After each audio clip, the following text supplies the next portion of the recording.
In my 67 years, I thought I understood the language of buildings. I could look at a structure and see its bones, its weaknesses, its secrets hidden behind drywall and paint. I, Thomas Wright, had spent 42 years as an architect in Asheville, North Carolina, designing homes that would outlast their owners, buildings that breathed with the land rather than against it. I could walk through a space blindfolded and know within inches where the load-bearing walls were. I could spot a structural flaw from across a construction site, but I never saw the flaw in my own son until it was too late. My wife Sarah used to say I paid more attention to floor plans than to people. She was probably right. While other fathers coached Little League, I taught Marcus to read blueprints. While other families took beach vacations, we visited Frank Lloyd Wright's Falling Water and walked through its cantilevered terraces, studying how genius could make concrete float above a waterfall. Sarah was the warmth in our family. I was the structure. She died 3 years ago. Ovarian cancer, stage 4 by the time they found it. The house we'd built together on Sunset Ridge, the one I'd designed specifically for her, with floor-to-ceiling windows facing the Blue Ridge Mountains she loved, became an empty shell. I kept living there alone, rattling around in 4,000 square feet of memories and too much silence. Marcus visited twice after the funeral, once to help sort Sarah's belongings, and once 6 months later to suggest, quite seriously, that I consider selling. "The property's worth has tripled since you built it," he'd said, standing in my living room with his phone out, probably calculating commission. "You could downsize, get something manageable. This house was built to last 200 years, I told him. "I'm not going anywhere." He'd frowned, that same expression he used to make as a teenager when I wouldn't co-sign for the sports car he wanted. Always disappointed when things didn't go his way. Marcus had followed me into architecture, but where I designed homes for families, he developed strip malls and apartment complexes. Quick builds, maximum profit, minimum character. We'd clashed about it over the years. I called his work soulless. He called mine impractical. Sarah had been the bridge between us, smoothing over our arguments, finding common ground.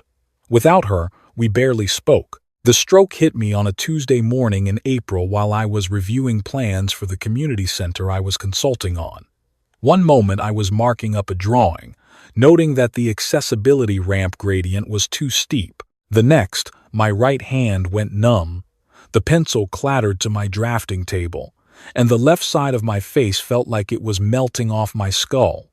I knew what was happening. Sarah's father had died of a stroke. I'd seen this before.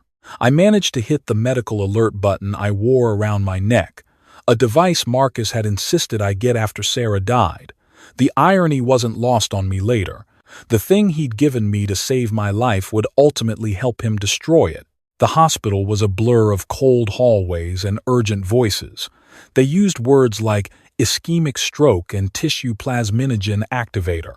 The young neurologist, Dr. Patel, explained that I'd been lucky. They'd caught it early. I'd have weakness on my right side, some speech difficulties initially, but with therapy I could expect significant recovery. Marcus arrived that first day while I was still in the ICU, still struggling to form words without slurring them. He looked genuinely worried, or perhaps I wanted to see worry where there was only inconvenience. "Dad," he said, pulling up a chair, "you scared me." I tried to tell him I was fine, but the words came out garbled. The frustration burned in my chest. All my life, I'd been articulate, precise with language the way I was with measurements. Now I sounded drunk. "Don't try to talk," Marcus said quickly. "The doctors told me it'll get better with therapy. They're transferring you to rehab tomorrow." Over the next 2 weeks at the rehabilitation center, Marcus visited every other day. He talked about his latest project, a luxury condo development on the south side of town. He brought me books about architecture, though my right hand was still too weak to hold them properly. He asked about my care plan, my medications, my therapy schedule. On the Thursday before my discharge, he brought papers. "Dad, we need to talk about practical things," he said, setting his briefcase on the rolling table by my bed. "I've been talking to an elder law attorney. We need to get your affairs in order, just as a precaution." I could speak better by then, though I still had to concentrate on each word. What kind of affairs? Power of attorney, healthcare proxy, that kind of thing. He pulled out a stack of documents.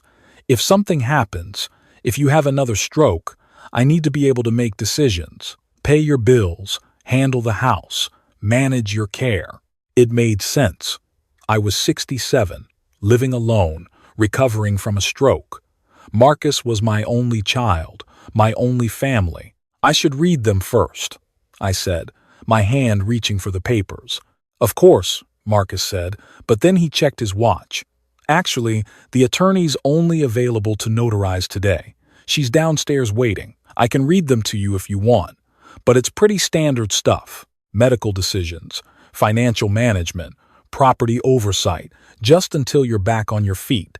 The therapist had warned me about mental fatigue. By late afternoon, my brain felt like it was wading through mud. Reading legal documents seemed impossible. "You'll make sure I stay in my house," I said. "That's important to me." "Absolutely, Dad. That's the whole point. So you can stay in your home safely." I signed. Marcus guided my weak hand, helping me form the letters of my name. A woman I assumed was the notary stamped each page. They were efficient, professional. In 15 minutes, it was done. "I'm proud of you, son," I managed to say. "You're taking care of your old man." Something flickered in his eyes. Guilt? Triumph? But it was gone so fast I convinced myself I'd imagined it. The day I was discharged, Marcus couldn't pick me up. "Big client meeting," he texted. "Can you get a cab?" The rehab center arranged medical transport instead, a van with a wheelchair lift. The driver, a kind woman named Patricia, helped me into my house, made sure I could manage the front steps with my walker. "You take care now," she said. "You need anything, you call that number on the card." I thanked her and watched the van pull away. Then I turned to look at my house, the one I designed 30 years ago, the one Sarah and I had built together. Home, except something was wrong. There was a bright orange notice stapled to my front door. I walked closer, my right leg dragging slightly, and read the words that would change everything. "Notice of pending demolition. Property scheduled for redevelopment. Vacate premises by May 15th. Asheville Development Permit #2847. Owner. Marcus Wright Properties, LLC." I read it 3 times, certain my stroke-damaged brain was misreading the words. But no, it was clear. My house, my name, demolition. My hand shook as I pulled out my keys. The lock had been changed. I stood there on my own front porch, the porch I'd designed with a specific overhang to catch the afternoon light, and tried the door again. Nothing. My key was worthless. I called Marcus, straight to voicemail. I called again. Voicemail. On the 3rd try, his wife, Nicole, answered his phone. She sounded tense. "Thomas, now's not a good time. Marcus is in a meeting. There's a demolition notice on my house," I said, fighting to keep my words clear. "The locks are changed. What the hell is going on?" Silence. Long and heavy. "You need to talk to Marcus about that," she said finally. "He'll explain everything." "Nicole, I'm standing outside my own house and I can't get in. Where am I supposed to go?" I heard her sigh, then muffled conversation as she covered the phone. When she came back, her voice was colder. "Marcus says there's been a change of plans. The power of attorney you signed gives him full authority over the property. He's made the decision to sell to his development company. It's better this way, Thomas. The house is too much for you to maintain. The money will go toward your care." I sold my house to myself? The absurdity of it hit me. He used the power of attorney to transfer my property. "It's all legal," Nicole said quickly. "You signed the documents. Marcus is doing what's best for you. There's a very nice assisted living facility that has an opening. We've already put down a deposit." I felt something cold settle in my chest. Not a medical emergency this time. Something worse. This is my home. I designed it. I built it. I'm not going to some facility. Thomas, be reasonable. You just had a stroke. You can't live alone anymore. Marcus has made arrangements. You should be grateful. Grateful. My son had stolen my house while I was learning to walk again, and I should be grateful. Where are my things? I asked quietly. In storage. Marcus hired a company to pack everything up yesterday. You can go through it later and decide what you want to keep for your new room at Meadowbrook. But the facility is small, so you'll need to downsize significantly. She was talking about my life like it was a closet that needed organizing. I hung up without saying goodbye. For a long moment, I just stood there, trying to process it all. My son had used my vulnerability, my trust, to take everything. Not just the house, but my independence, my dignity, my history with Sarah. A neighbor across the street, Helen Kowalski, came out onto her porch. Thomas? Is that you? We heard you were in rehab. Are you okay? No, Helen, I said. I'm not okay. I explained what happened. Helen's face went from concern to outrage. That's elder abuse, she said flatly. You need to call the police. But I didn't. Not then. Because calling the police meant admitting that my own son had betrayed me. It meant acknowledging that I'd been foolish enough to sign away my life without reading the fine print. It meant confronting the fact that I'd failed as a father so completely that Marcus could do this without a shred of guilt. Instead, I called a cab and went to the cheapest motel I could find on the bus line, the Pineview Inn on Tunnel Road.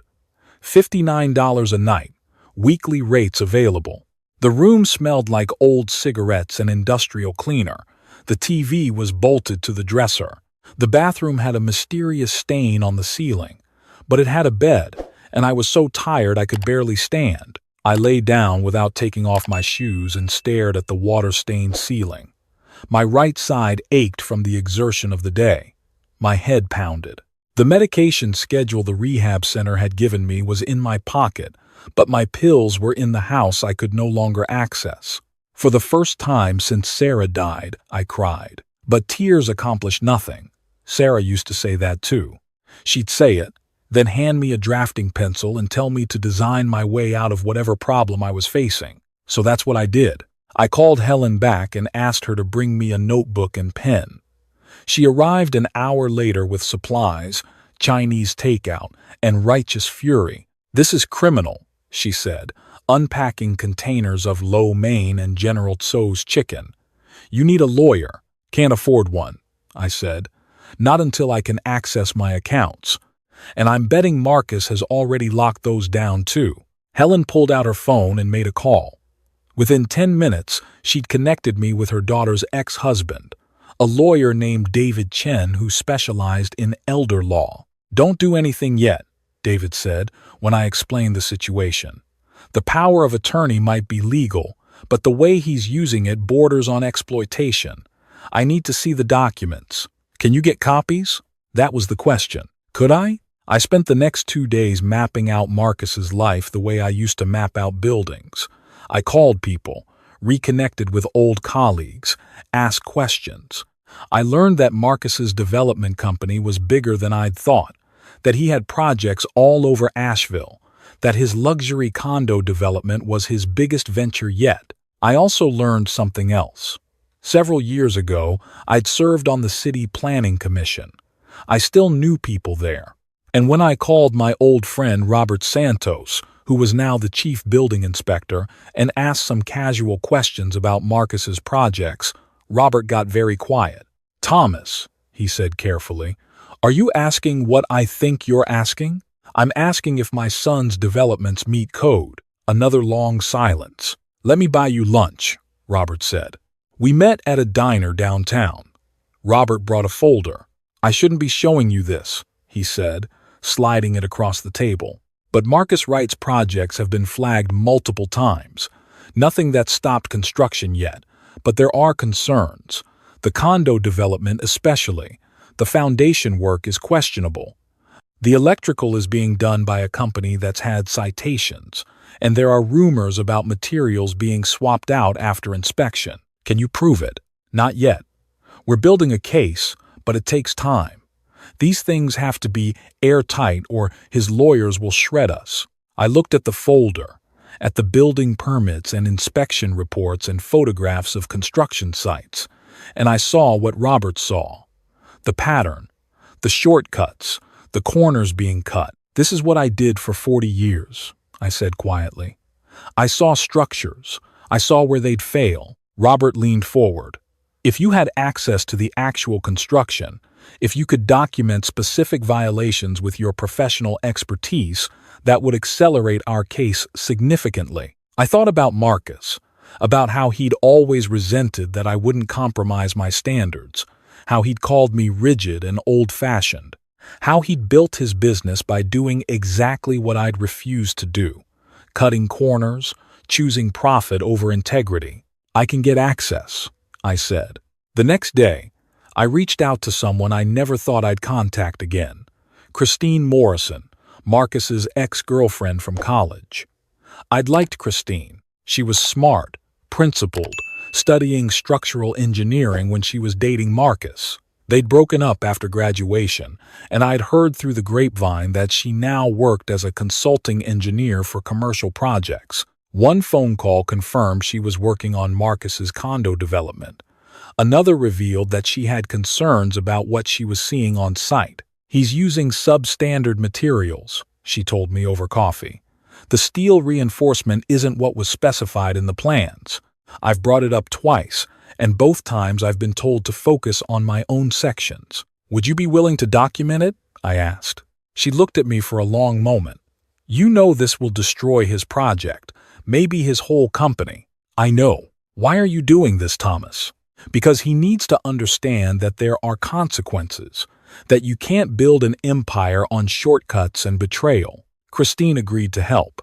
Over the next 3 weeks, I became someone I'd never been before, calculating, strategic, ruthless. I contacted every engineer, architect, and contractor who'd worked with Marcus. Most had stories, many had concerns. Few had been willing to speak up because Marcus was well-connected and vindictive.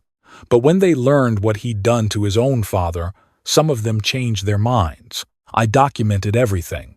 Photographs of inferior materials, testimony from workers who'd been told to hide problems, inspection reports that had been falsified, code violations that had been papered over with bribes or bureaucratic sleight of hand. By mid-May, I had a case file 3 inches thick. The Asheville City Council meeting was scheduled for the 3rd Tuesday of the month.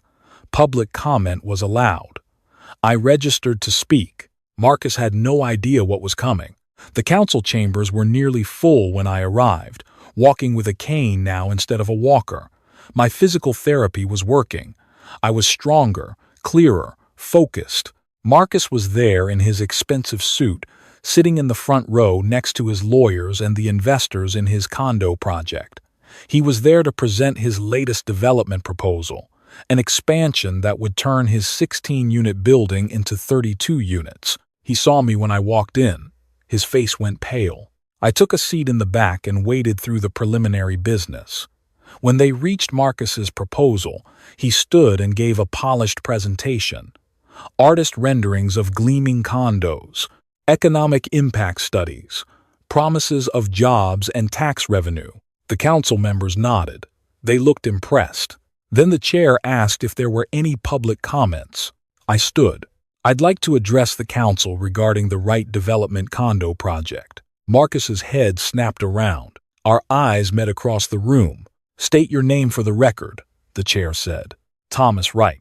I'm a licensed architect with 42 years of experience in residential and commercial design.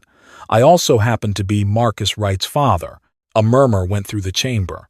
I'm here to present evidence that the current Wright Development project violates multiple building codes and poses significant safety risks to future residents. I walked to the front, my cane clicking on the tile floor, and handed folders to each council member.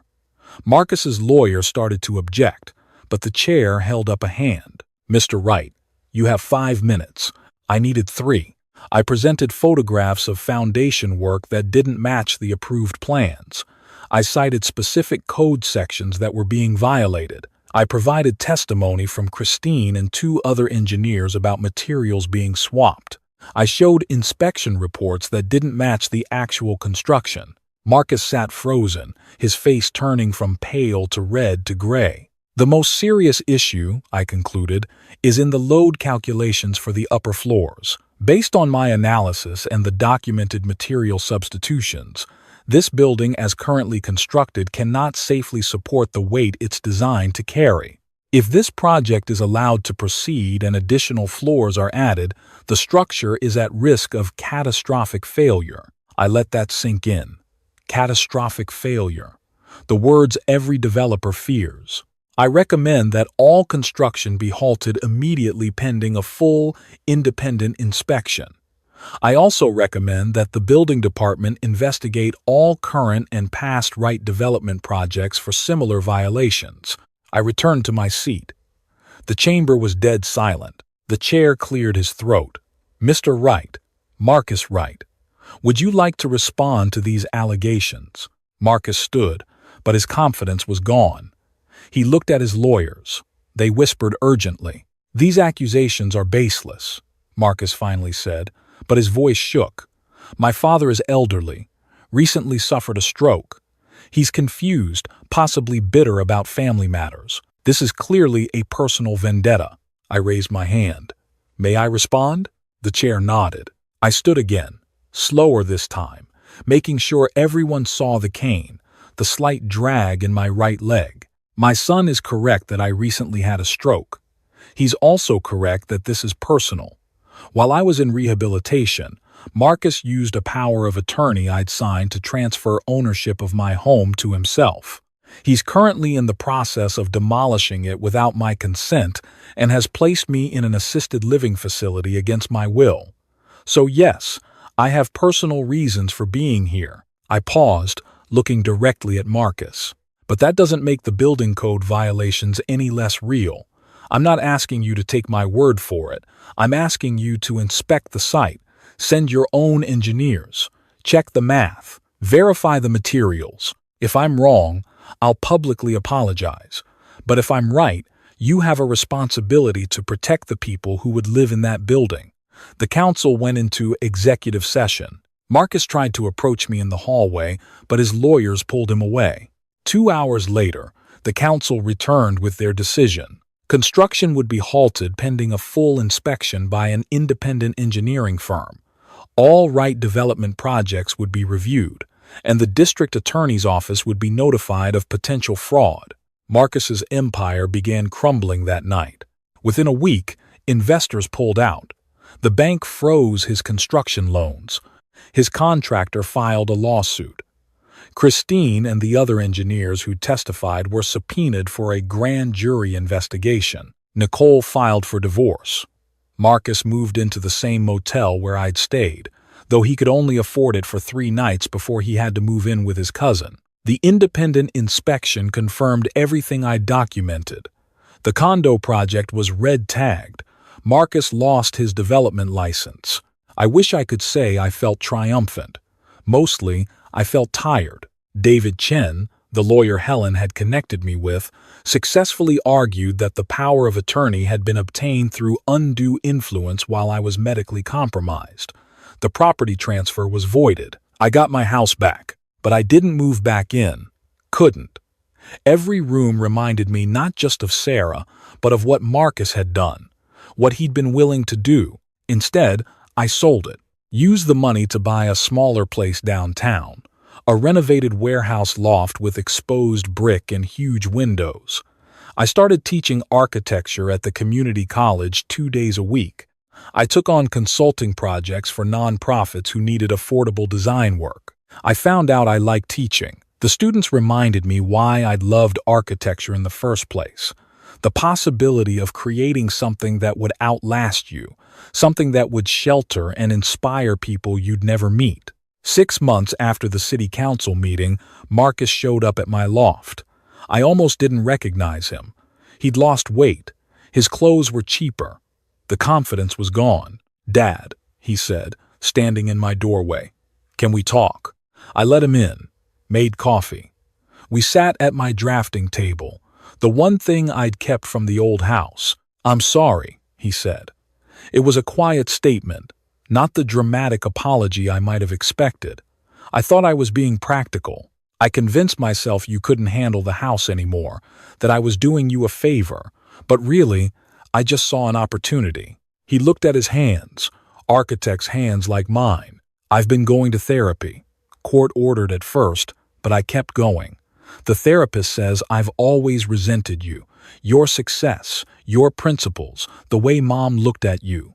I wanted to prove I could be successful too, but on my own terms, easier terms. Are you asking for forgiveness?"